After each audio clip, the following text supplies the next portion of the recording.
Hello everyone, this is just a video about me repairing my Corsair K95. It's an old one, that's why it needs new LEDs, but I just wanted to point out a few things in a video.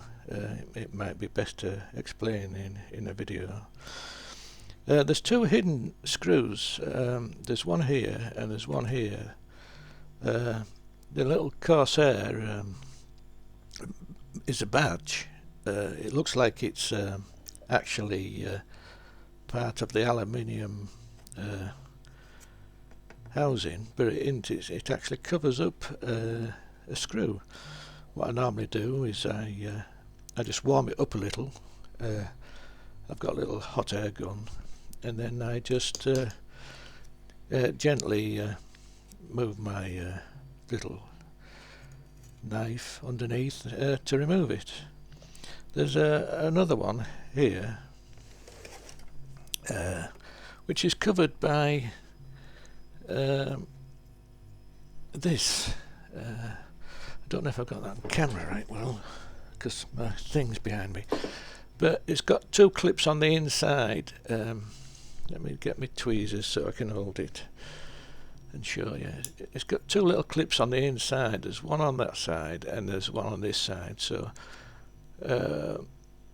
when it's inside, I usually just get my tweezers underneath and I just try to lift it up, trying to keep the outer pieces pushed outwards as I lift that up. It needs a bit of persuasion. So yeah, but just be careful. You may scratch it, but you can just paint. It's white plastic, but I guess you can use a black marker to colour it black again. The other thing is there's quite a few screws. There's 15. There's about 24 or 25 screws all around. There's 6 just on this piece. This lifts out. Well, actually it lifts up and then you've got a little cable to unplug out of there. But it looks, this end bit's plastic and it has this piece inside there. And it looks just like one complete piece, and you wonder why they've got how they've got the cable in through here. Well, the only way to get the cable out of here, which is actually connected to, which is this cable, I think it is, or is it? Oh no, it's this cable. To get it out, you've got to remove this piece of plastic, and this is held in by little clips at the top and bottom. I don't know if you can see, it's just two little tiny little dimples on the bottom. There's one on the bottom there. No, there's one on that piece at that side, but there's also a little clips in there. So what I do to get that out is, if you work from the outside and just work your way in with a nice sharp knife and just prise it off, and it'll unclip and pop out just like that. You need to do it at the top and at the bottom. And once that's out, when we remove the keys, the cable will come with it. Now, there's no screws underneath, all the screws are on top. I'll mark them off in the Instructable. But when you first lift this off, I've got this piece out at the moment, but obviously this will be inside, and some of the screws actually hold this piece to the front piece, but since we need to take that out, you might as well just remove the whole screws.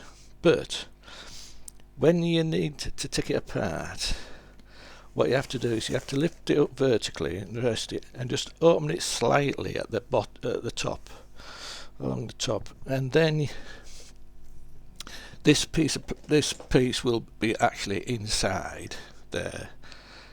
And what you need to do is to get down down past this little bit of plastic here and just prise it forward. So you have to get in from here and just go in and just prise the piece of plastic out, and then it will suddenly just fall apart. But don't try to pull this off too far to start with, because if we just take that out, once you've got this popped off, it's actually fixed by very short cables. You've got a cable here which is very short, and you've got this cable, and you've got this cable, until that's released from inside the case. So once you've released it from inside the case, this will all come out as one piece. And then you need to carefully remove this ribbon cable, this ribbon cable. There's a screw holding the earth on. Unplug this plug and unplug this plug, and then this can be lifted away, out of the way. And then that will just leave your keyboard with all the keys. That's as far as you can take it apart. If you wanted to take it apart any further, you have to unsolder everything, because what they've done is they've put the cherry keys through on the aluminium, and then all the terminals for the cherry keys are then soldered on this side to the PCB. And they've also done the same with the LEDs. The LEDs go through a little hole in the cherry keys, and they go through all the way through onto the PCB on this side. So before you take it all apart, I mean, I've obviously got it all apart here. One moment. I've got it all apart here, but before I did, what I did is I powered it up.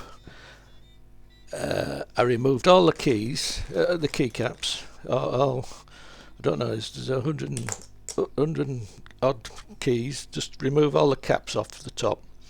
They just pull off. I've got nails, so I can just pull them off. But if you haven't got nails, then you'll need some sort of tool to sort of get underneath and just lift them out. But with it plugged in and all the caps off, basically I turned all the LEDs on. So it's got modes, LED modes. You can have it so you can have only certain LEDs lit, no LEDs lit, or all LEDs lit. So you want to make sure you've got it on the all LEDs lit, and just light them up. And then what I did was I got myself a little black marker pen, and I just went round all the ones, like say that one's a dead one. I went round the dead ones and I marked that dead. So I know that's a dead LED. So they're all marked up black on the top. There's one there, there's one there. I mean, I've done this before. This is my second time round. And I've replaced some, and I don't know if you can actually see, if I can see, but the ones I've replaced are a little bit taller. You find they're a bit taller than the originals. I found that they don't interfere with the caps, they're okay. So if you're replacing some and they look taller than the other ones, then there's no worries. These LEDs will be okay underneath the key caps. So once you've marked them all black, you strip it all down. And then your next step is all the ones that you've marked black is you need to mark on this side so you know which ones to unsolder. What I've done is, I don't know if you can see, I've marked them all with a yellow dot. I have a thing of nail varnish, and I keep these for just colouring things in. I just use them, and I've just marked all the ones I need to replace with a yellow dot, so I can see where they are. There's 1, 2, 3, 4, 5, 6. So I need to do 6 this time. I also need to do, I've done the same on this as well, so don't forget to mark the black ones on this piece, and I've got just one to replace on this. it hasn't actually gone, it's just dim, but because it's dim I know it's going to go later. I left the ones that were dim last time and they've all gone. So this time if they're dim as well, then I mark them to replace.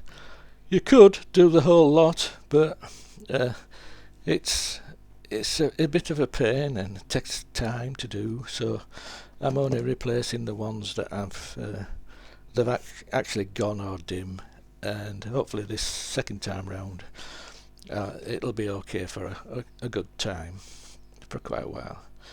So the reason why I'm doing the video is the thing is with the PCB, it has tracks both sides, and there's no way you can get to the other side of this PCB, so everything has to be done from this side. And there's different techniques for removing solder and components, but what I do is I use this little vacuum sucker thing.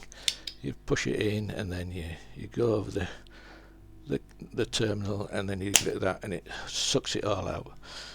I've seen somewhere people use braid and it sort of capillary action takes it up, but the thing is with the braid, you don't know if you've got it on the other side. So basically the video is just to show you how I remove LEDs. What I'll do is I'll just remove this one and then it's a repeat for the rest. Now to start with, it's got old solder on. I don't know whether it's leaded solder or not, but I've got a look. I always refresh what I'm going to do with some new solder before I start removing it. So here's my soldering iron,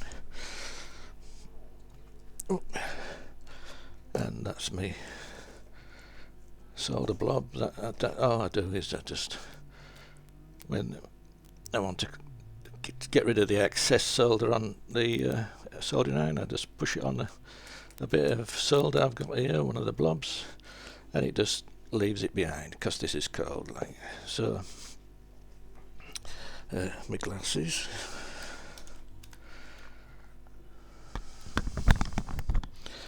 And I'll start. So first thing is get some nice fresh solder. What we need is we need to get the heat on both these. So basically we want enough solder on there to just to flow between the two.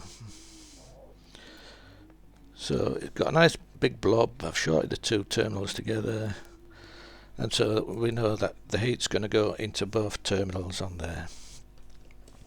Then what I need to do is just, what I do, shall I say, and I use a pointed tip. I've always used a pointed tip. You may find it better with a chisel head or a big flat head. I like the pointy one. So when you start, you need to get a bit of heat into the PCB. So you want to leave the soldering iron on there for a little while, so you know it's hot. If you just move it around, you can see everything is flowing. But if you don't put enough heat into the PCB, then the solder on the other side of the PCB will not be soft and it won't be flowing either. So make sure you've got a nice flow on there. And actually that LED, it's now that soft that LED's just dropped out. So I just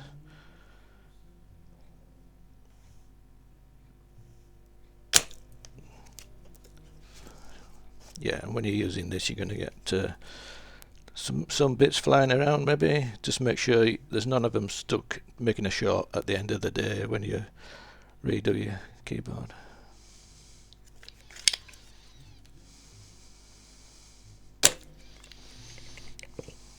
Right. I'm just going to see if I can grab that from underneath. Oh, I'll show you what it is. You can see it's dropped down slightly. Actually, I'll just get rid of my soldering iron. Don't talk with the soldering iron, you'll end up burning yourself. Where was it? There it was there. So I don't know if that'll show up, but it's just dropped down a bit. So what I'm going to do is I'm just going to grab it from underneath while I'm doing the rest. Like I say, I've got nails. If you haven't got nails, you're going to have to use something like tweezers or something. But that's the reason why I have long nails, because I use them as a tool. Right, so I've got it grabbed underneath, and I'm just going to put some more heat on the top.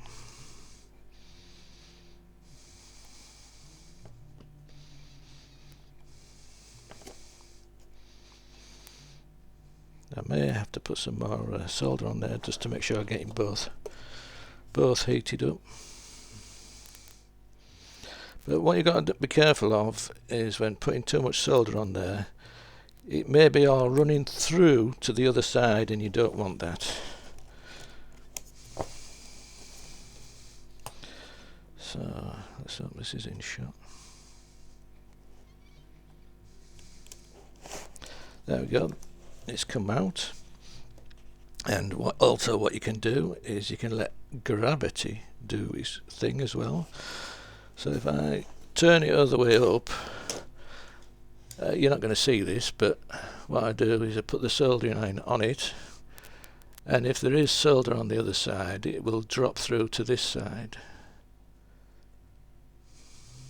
onto the soldering iron.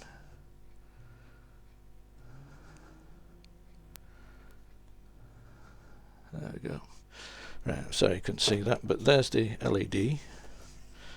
Let's just put that to one side.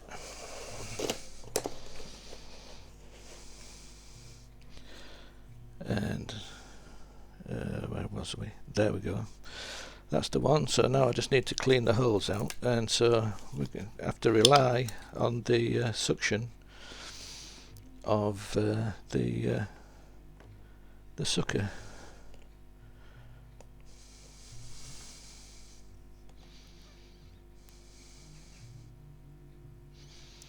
Like I say, it's best to leave it a little while, just let it warm up everything so you know that all the solder is soft, because when you're sucking it up through, you want it to be sucking everything from the other side as well. There we go. That's the first one. Do the next one.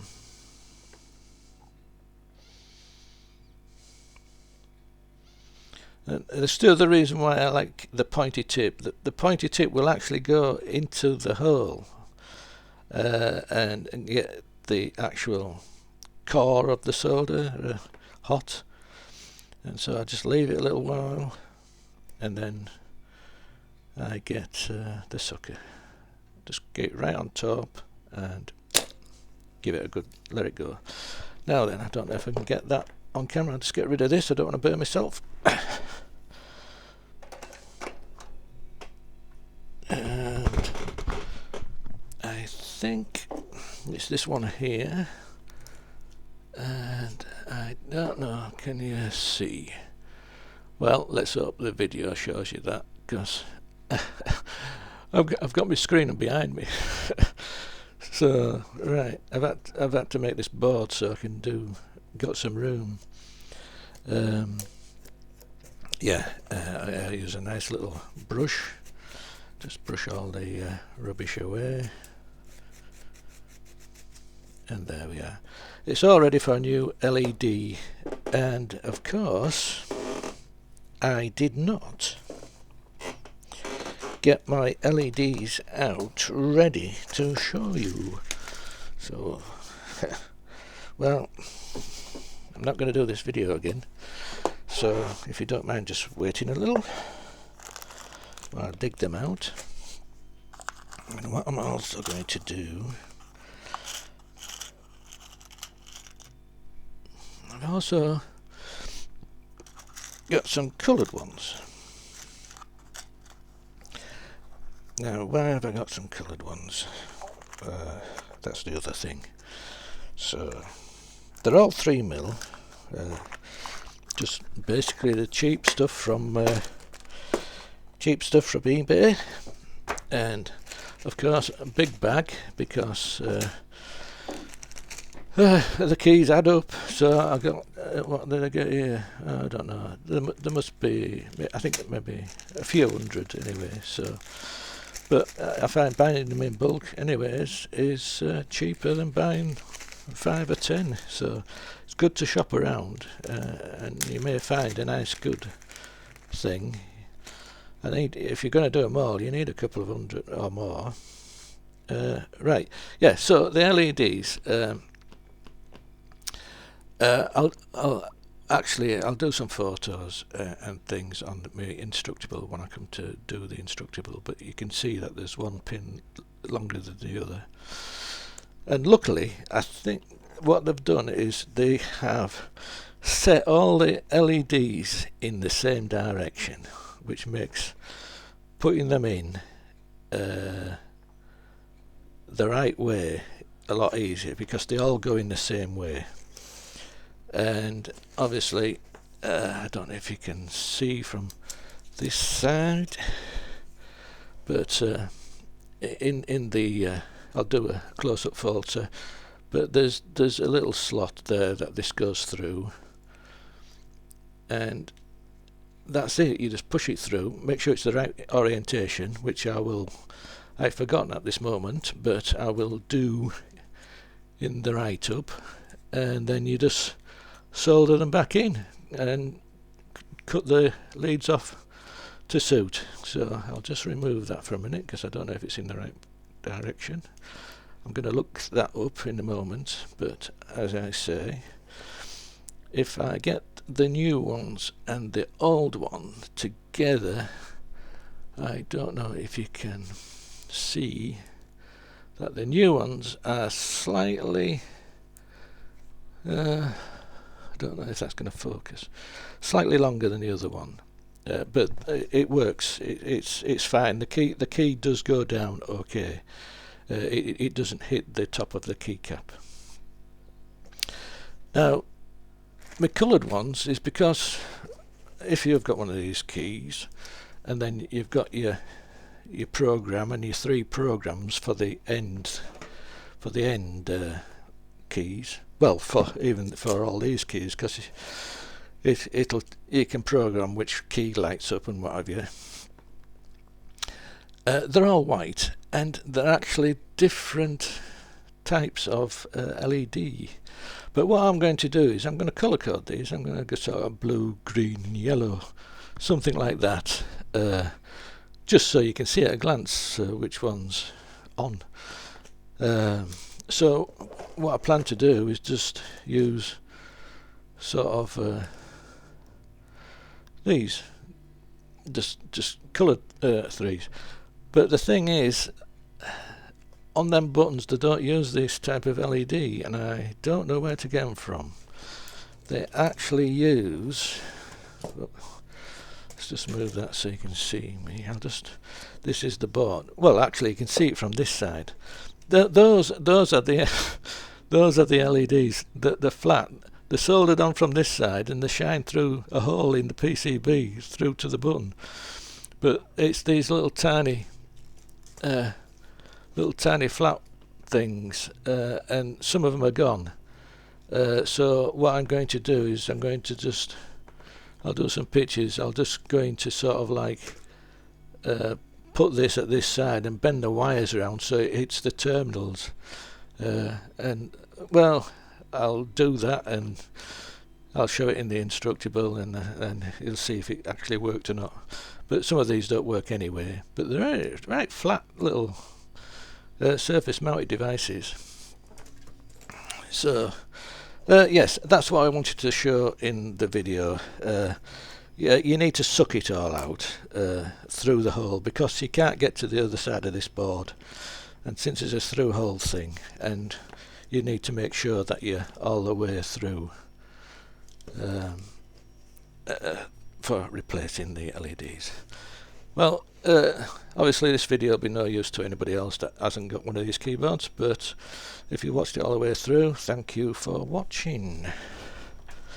And see if I can turn it off.